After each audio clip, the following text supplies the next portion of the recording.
Ce mois-ci, présentation du Pinarello Dogma 65.1 Hydro, qui signifie version frein à disque hydraulique. Alors si on a enlevé les disques, le cadre ressemble beaucoup à la version classique du Team Sky. Mais lorsqu'on s'approche du vélo, on s'aperçoit que l'ajout des freins à disque nécessite quelques modifications sur le cadre. Tout d'abord, ce vélo nous est proposé dans un coloris noir et rouge, où le carbone est apparent, avec une belle couche de vernis brillante. Tout ceci nous rappelle son côté sportif. Le cadre monocoque carbone au module est fabriqué chez Toriaka, le géant japonais. Et malheureusement, ce n'est pas un vélo qui est fabriqué en Italie. Alors justement, cette fibre de carbone qui est bien particulière, elle est annoncée par le constructeur plus solide car elle utilise un système de nanoparticules et empêche la fibre de carbone de se casser net comme la plupart des cadres. Concernant la géométrie du cadre, sur le triangle arrière, on peut apercevoir au banc droit plus épais que le gauche. C'est tout simplement l'ajout de fibres de carbone supplémentaires pour renforcer cette partie qui subit d'importantes contraintes mécaniques. Les bases arrière sont modifiées pour accueillir le mètre-cylindre. L'ajout de pattes pour fixer le mètre-cylindre est très soigné et ne perturbe pas le look du vélo. Autre détail, la fourche avant aux formes moins prononcées que l'habituel Honda. Ce changement est dû à l'ajout du disque avant. On peut observer que le fourreau droit est plus épais que le gauche pour répondre aux contraintes du freinage et ainsi assurer un bon équilibre du vélo. Côté design, c'est réussi et en plus de ça, le cadre est plus mis en valeur en l'absence des étriers de frein.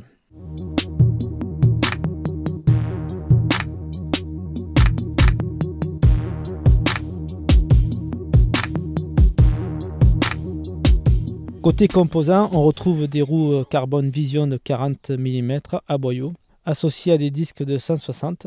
Et au niveau du freinage, seuls deux constructeurs proposent ce système de freinage hydraulique.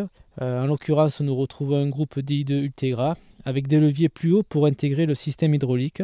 On se rend compte à l'usage qu'ils sont très confortables et peut-être même plus que les versions classiques. On retrouve aussi les composants de la marque Most associés à Pinarello.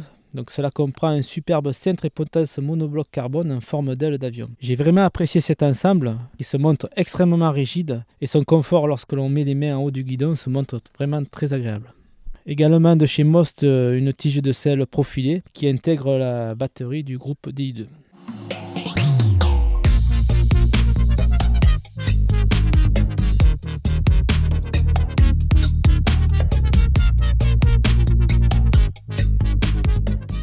Dès les premiers tours de roue, l'impression est très agréable. Sur le plat, si vous avez les jambes, le cadre associé aux roues Vision vous permettra d'enrouler du braquet et là, vraiment rien ne bouge. Le vélo se montre très efficace, surtout sur de belles routes. Gare à vous si vous vous aventurez sur des revêtements moins bons. Pinarello est tourné vraiment vers la performance et a peut-être délaissé un petit peu le confort. Dès que la route s'élève, le vélo se montre vif et relance très facilement. Son poids, que nous avons mesuré à 7,8 kg, est un peu élevé par rapport à la concurrence, certainement dû au système hydraulique. Mais n'ayez crainte, cela ne vous pénalisera pas dès que la route s'élève. Nous allons aborder les descentes, et pour faire des descentes, quoi de mieux que le site du Mont Ventoux pour envoyer du gros freinage? Que valent les freins à disque dans une descente aussi prononcée et aussi technique? Avant de parler réellement du freinage, on va parler de la vivacité de la direction, qui confère au vélo une maniabilité à toute épreuve. On va placer le vélo dans les courbes serrées comme les courbes larges, vraiment à l'endroit où on le désire. En ce qui concerne le freinage, il ne faut pas se lancer à corps perdu avec ce style de frein. Au premier tour de roue, il faut un certain apprentissage. Lorsque vous actionnez le levier de frein, vous avez une progressivité qui fait que le vélo va se ralentir dans un premier temps. Et en fin de course, le freinage va devenir très puissant, voire même vous risquez de bloquer les roues si vous êtes surpris pour un réflexe de freinage. Une fois que vous aurez pris la mesure de votre freinage, vous serez parfaitement à l'aise en toute situation. Au final, vous obtiendrez un freinage beaucoup plus progressif et j'ai vraiment bien apprécié l'ensemble. Après une longue descente, le freinage se montre endurant et après on va dire 15 km de descente très soutenue, les disques étaient chauds sans plus, on pouvait mettre la main dessus, ça prouve qu'ils sont bien ventilés et qu'ils refroidissent très bien. En conclusion, un vélo prestigieux, high-tech, j'ai vraiment pris beaucoup de plaisir à essayer ce vélo à près de 8 000 €.